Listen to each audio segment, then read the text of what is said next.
Leave your hope at the door. What you are about to witness is not a tragedy of faith, but an inevitability of biology. To understand the modern predator, we must examine the theatrical rig he calls his life. We are descending into the shivering greyness of 1990s Finland, where the urban ecosystem was stagnant and the human mind was desperate for any distraction from the crushing weight of the mundane. Observe this specimen, Tapio kotkavuori, a creature born for the murky alcoves of an age that was ripe for the picking. He looked at his reflection in the suburbs and realized he was terribly ordinary. And in the urban jungle, ordinariness is a death sentence for the ambitious. So he began his construction. He did not find a god, he found a thesaurus and a box of theatrical props. He took a name that sounds like a forest-themed brand of organic muesli and decided to spice it up with the stolen vanity of Egyptian aesthetics. To the naturalist, there is nothing ancient here. It is the occult equivalent of buying a cheap plastic Buddha and claiming you've reached nirvana. He took the mundane frustrations of a Finnish youth and smothered them in hieroglyphs, hiding a rotten steak under a gallon of exotic hot sauce. He did not discover a black flame. He simply bought a flashlight and told the casual observers it was a cosmic anomaly. He wanted to be the urban predator, but he started as a pen pal, sending letters to San Francisco, begging for a rank, a title, a reason to feel superior to the people in the grocery store queue. And the Americans, always eager for a Nordic curiosity, opened their doors. But the predator's first move isn't a strike, it's a social climb. The specimen realized long ago that the urban landscape is cluttered with those desperate to be seen as something more than mere background noise. To exploit this addiction to importance, he produced his first foundational text, The Left-Hand Path. Observe the cerebral shroud of the sweet lie. It is a masterclass in obfuscation, 133 pages of dense, unrefined jargon designed to numb the rational mind like a low-grade anesthetic. Kotkavuori is the kind of predator who wouldn't tell you the time. He'd give you a lecture on the chronological manifestation of the solar principle until your brain flatlines. He uses words like Zepa and aletheia as psychological lures. If the applicants do not understand his genius, it is because they are sleeping or mechanical. But look closer at the scaffolding. This path is just an instruction manual on how to be a jerk while wearing a philosophy mask. It teaches that morality is for the common demographic, providing a convenient solvent for any remaining traces of empathy. He did not escape the industrial grind. He simply applied for a position in its HR department, distilling a state of permanent confusion to keep his followers in a state of shivering obedience. It's the ultimate sweet lie. He tells the marginalized that they are kings in disguise, while the only thing he's truly building is a pyramid scheme of ego, where he sits at the top, collecting the awe of the confused. If the first book was the sedative, the second Satan's black leathern wings, is the raw autopsy of his own vanity. Subtitled The 104 Days of Sodom, it is a chaotic collage of a midlife crisis, where high philosophy meets the humid air of San Francisco's BDSM clubs.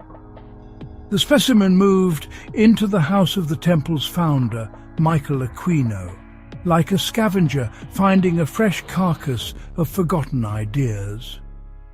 He spent his time navigating fetish circles, claiming it was social magic, a heroic breaking of taboos. But to the naturalist, there is nothing radical about wearing leather and talking about sex on a Friday night. He tries to frame his trip to the south as a descent into the heart of darkness, but it reads like a desperate attempt to be shocking in a world that had already moved on. He drops names with the frantic flourishes of a desperate playwright, trying to turn his journey into a descent into the dark recesses of the fringe. In reality, he was just a tourist in a rubber mask, trying to convince himself that his mundane hedonism was a spiritual work. He thinks he is breaking the world's moral compass, but he is merely a creature of habit, seeking significance in the humid drawing rooms of the eccentric. Think about the sheer callousness required to treat the human search for meaning like a cheap parlour trick. Observe the logistics of his Temple of Set, an organisation where the supposed ancient mysteries were ground down into the very red tape they claimed to despise. Observe the so-called dynamic trio of the Kalevala pylon. 3 men in the Finnish greyness, convinced they were the architects of a new eon, naming themselves like characters in a budget space opera. Kotkavuori didn't just join a club. He collected orders like a child collecting stamps, claiming membership in the Order of the Vampire and the Trapezoid. One wonders if the vampire had to file a form for every drop of blood, or if the trapezoid required a geometry degree to navigate. Why does this cosmic rebellion require the same paperwork as a tax audit? He offers a trilogy of memoirs supported by 62 appendices, a bureaucratic landslide designed to bury the reader in footnotes. It is the occult version of Kela, the Finnish social insurance institution. Is the awakening of the soul truly dependent on a correctly filled form, a dues-paying allegiance to the Setian brand, and the approval of a pylon supervisor in a rented office space? At his headquarters in the conference rooms of Hotel Arthur, the Lords of the Abyss operated under the name Kotkavuori Group. They argued about bylaws and membership dues with the same petty venom as a bureaucrat protecting a parking space. It is soulless role-play for the spiritually thirsty. His Zephyr is nothing more than occult self-help. He is selling a celestial Wi-Fi password that only he knows, but the router is just a cardboard box filled with his own old diary entries. A direct signal, broadcast by his own hands in the stagnant dead of night. Every ecosystem has its rival, and by 2007 the specimen faced the boredom of his own failing machine. The temple had become a failed housing association, full of cliquish backstabbing. So he pulled a level of predatory preparation that rivals the most patient spider. He died in the local newspaper, Turun Sanomat, a theatrical exit designed to evade the light of reason. He washed off the face paint, hid the medals in a shoebox, and re-emerged as a researcher. When the Egyptian hieroglyphs lost their intoxicating frequency, he reached for terra hyperborea, a soulless attempt to root his deception in northern soil. He uses the Kalevala as a sliding panel, a hidden trapdoor to build a new master identity over the ruins of the old one. He traded the black flame for a master's thesis. He did not find the truth, aletheia. He simply found a way to stay in the obscure corners of the library, hiding behind academic footnotes to avoid the mundane reality of a real job. Look closely at the self-appointed gatekeepers of the beyond, and ask yourself which hand is ringing the bell and which foot is pushing the lever. Specimen Kotkavuori is not a predator of souls. He is a predator of time.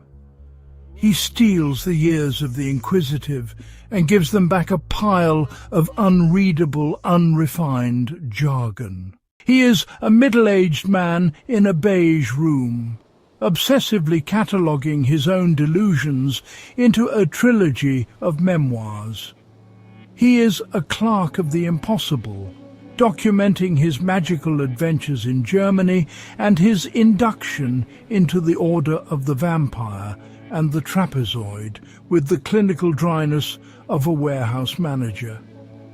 He hides behind 62 appendices, a bureaucratic landslide of footnotes and cliquish interviews designed to bury the reader in a mountain of paper until they forget the original void.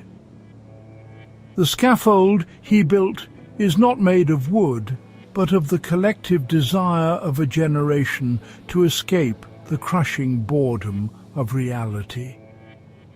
Even now he remains dripping with derision, shielded by his bibliography, claiming the skeptics lack the intellectual frequency to perceive his manufactured reality.